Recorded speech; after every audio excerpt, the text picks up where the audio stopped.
Imagine um projeto tão secreto que nem mesmo alguns dos próprios agentes da CIA sabiam que ele existia. Um programa que não usava armas, tanques ou códigos criptografados, mas sim, a mente humana.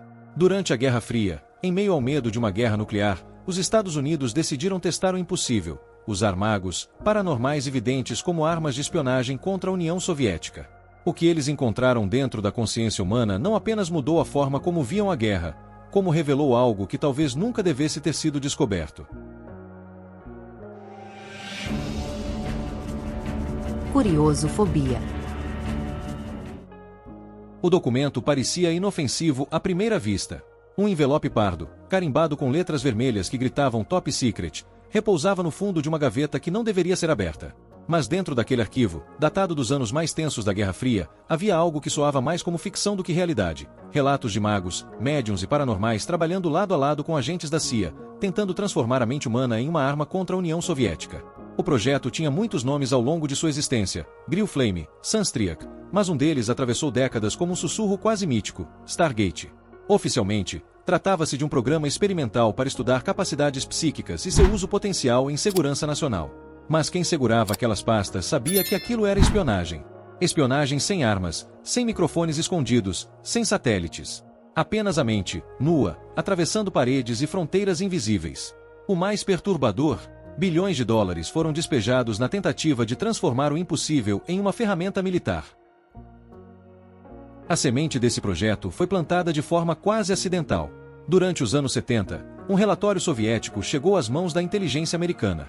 O documento falava sobre experimentos de percepção extrasensorial, sobre soldados treinados para sentir eventos a quilômetros de distância, sobre cientistas tentando provar que a mente podia ser usada como radar. Para os americanos, aquilo não era apenas estranho. Era uma ameaça. Se a União Soviética estava testando esses limites, então os Estados Unidos precisavam ir ainda mais longe. O medo de ficar para trás era tão grande que não importava o quão absurdo o projeto parecesse no papel. O Pentágono aprovou os primeiros fundos.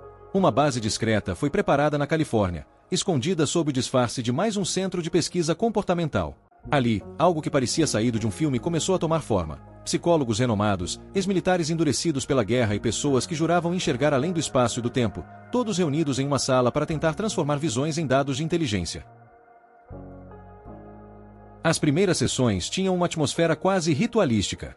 Um viajante mental, como chamavam os clarividentes, era colocado em uma sala neutra. Recebia apenas coordenadas seladas, nada mais. O alvo poderia ser uma base no Ártico, uma instalação subterrânea no leste europeu ou um navio em águas internacionais. A missão era simples na teoria: fechar os olhos e descrever o que via.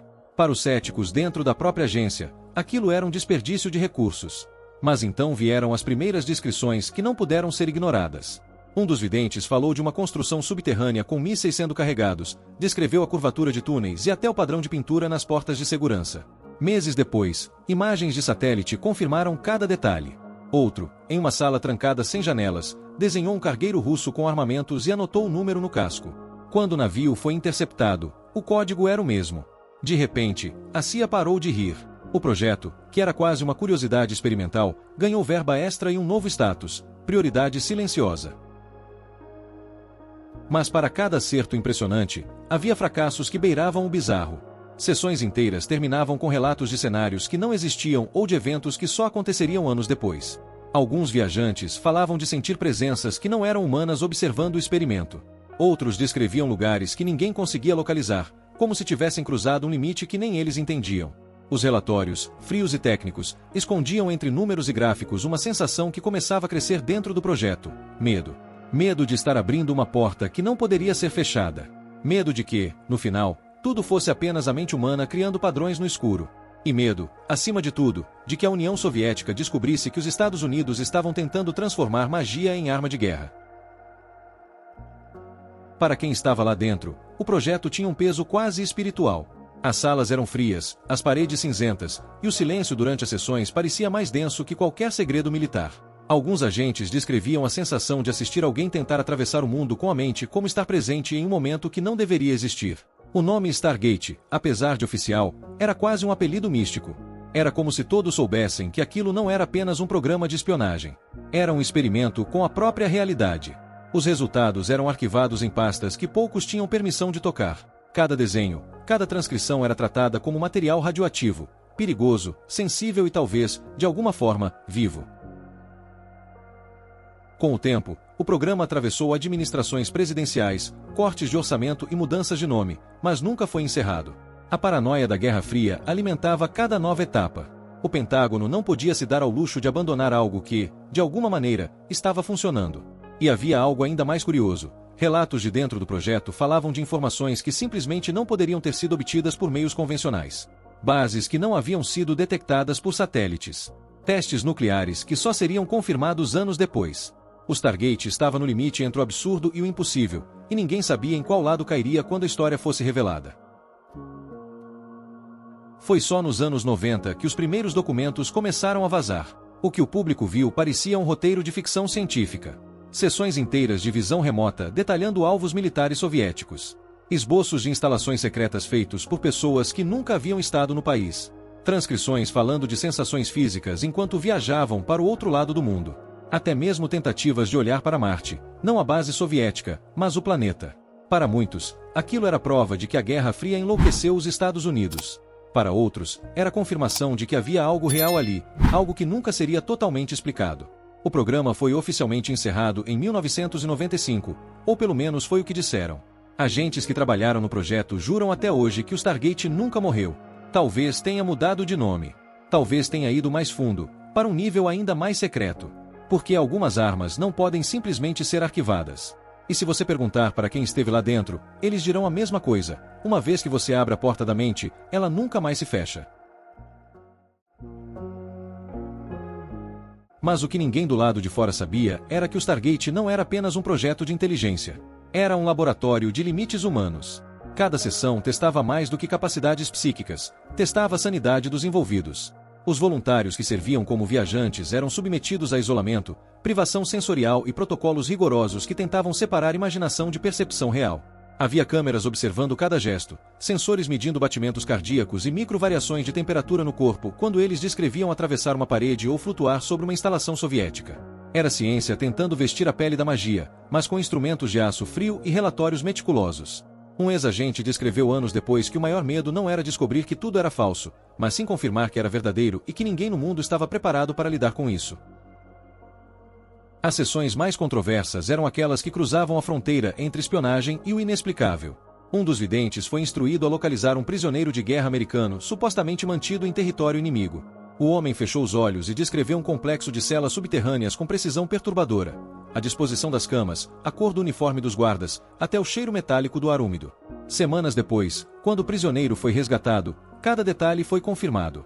Mas o relatório não terminou ali. No final da sessão, o vidente escreveu uma frase que fez o Pentágono tremer: "Há alguém olhando de volta." A CIA arquivou o caso como sensação subjetiva não relacionada ao alvo. Mas dentro das paredes do Stargate, a frase virou um sussurro repetido em voz baixa. Se a mente humana podia viajar para além do corpo, será que havia algo no outro lado esperando ser encontrado? O sucesso trouxe um tipo estranho de terror. Quanto mais o projeto acertava, mais perguntas surgiam. Em 1983, um clarividente descreveu uma instalação soviética secreta com um detalhe adicional: uma nova tecnologia de propulsão experimental que ninguém nos Estados Unidos tinha conhecimento. O relatório foi enviado para análise e ignorado inicialmente como produto da imaginação. 2 anos depois, satélites captaram a construção de um protótipo que coincidia exatamente com o desenho. Aquilo foi suficiente para que o Stargate ganhasse fundos ilimitados. Não importava mais o quão absurdo parecesse. A Guerra Fria não era sobre armas que já existiam, mas sobre vencer no campo do que ainda não era real. Enquanto o mundo lá fora via filmes de espionagem com agentes trocando códigos em becos escuros, dentro de uma sala sem janelas em Fort Meade, a guerra era travada com olhos fechados e mentes abertas. As sessões eram silenciosas, apenas o som do lápis riscando papel enquanto as visões se transformavam em mapas e diagramas. Era uma guerra invisível, e poucos fora daquele círculo sabiam que existia. Até mesmo dentro da CIA, o projeto era chamado apenas pelo número de código. Havia quem acreditasse, havia quem debochasse, mas ninguém podia ignorar quando as coordenadas batiam, quando a informação salva vidas e quando a mente parecia atravessar quilômetros de concreto e aço para encontrar algo que nenhum satélite podia ver. Mas o Stargate também revelava outra coisa. Cada sessão bem-sucedida deixava um rastro nos participantes.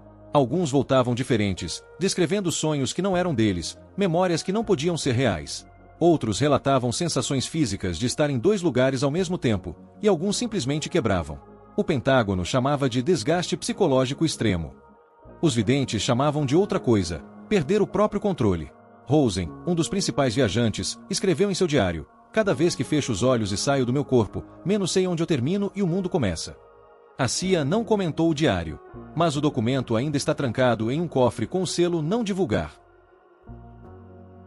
O projeto começou a atrair atenção demais no final dos anos 80. Vazamentos controlados foram feitos para preparar o público para o que um dia seria revelado.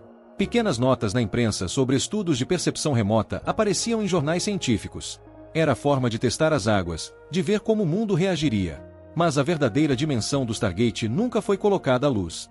Porque no fundo, nem os próprios criadores entendiam completamente o que tinham aberto. Havia casos que nunca foram explicados. Um clarividente que descreveu uma explosão em uma instalação soviética 3 dias antes de acontecer. Outro que localizou um submarino desaparecido descrevendo a curvatura do casco no fundo do oceano. O relatório oficial chamava de coincidências estatísticas. Quem estava lá dentro chamava de outra coisa: evidência. O medo não era apenas perder para os soviéticos. O medo era que, ao provar que a mente podia fazer o impossível, o mundo mudasse de forma irreversível. Se você pode ver através de paredes, de fronteiras, de segredos, então não existe mais guerra no sentido antigo. Não existem mais segredos de Estado. E, mais aterrador, não existe mais privacidade humana. A Guerra Fria havia começado como uma corrida por armas nucleares. Mas nos corredores cinzentos do Stargate, a verdadeira corrida era por algo muito mais intangível: o controle da consciência. Quem dominasse isso, não precisaria mais de bombas. Quando o programa foi oficialmente encerrado em 1995, a versão pública era simples: resultados inconclusivos, nada que justificasse a continuidade. Mas essa era apenas a história para os jornais. Dentro dos arquivos da CIA, o projeto apenas mudou de nome e se tornou ainda mais invisível. Alguns dos videntes desapareceram completamente do radar. Outros, segundo rumores, foram levados para instalações privadas fora dos Estados Unidos. E, de tempos em tempos, uma nova pista aparece. Um documento desclassificado com partes inteiras apagadas, uma referência obscura a operações de visão remota em missões que aconteceram anos depois do fim oficial do Stargate. A história oficial diz que acabou. Quem esteve lá dentro garante que não.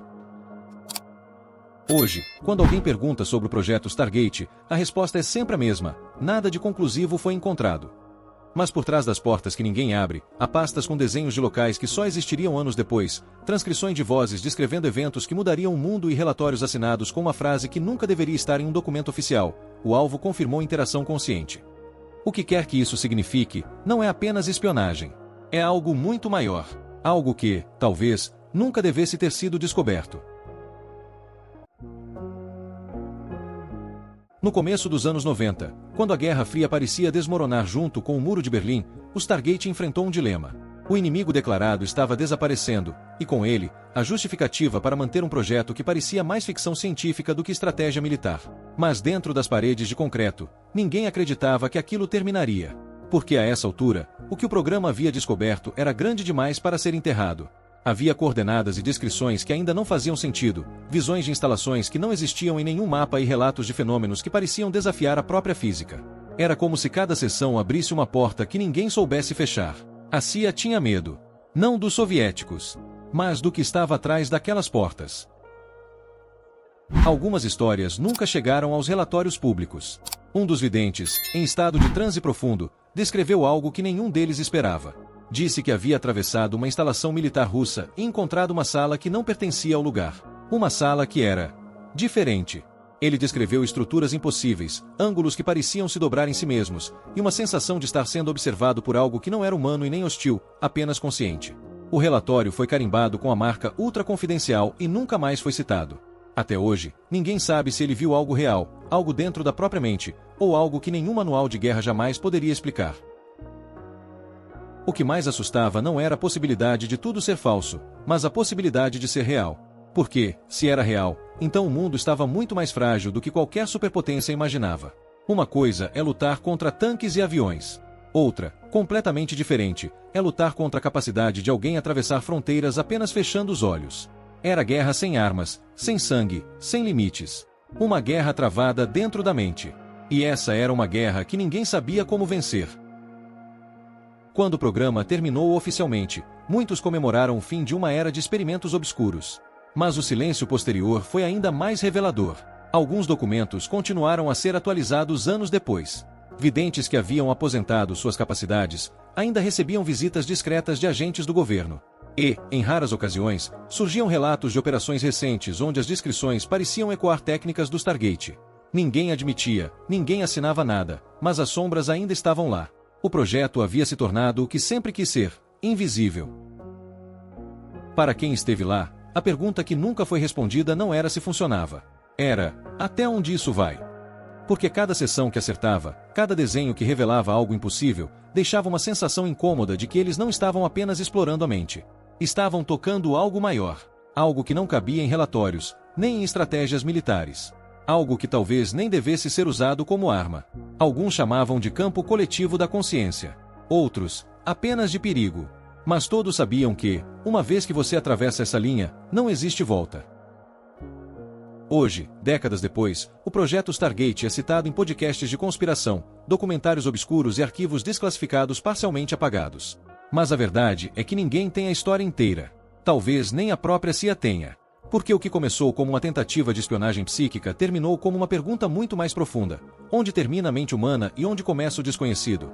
E essa pergunta ainda ecoa, não apenas nos arquivos esquecidos, mas na própria ideia de segurança.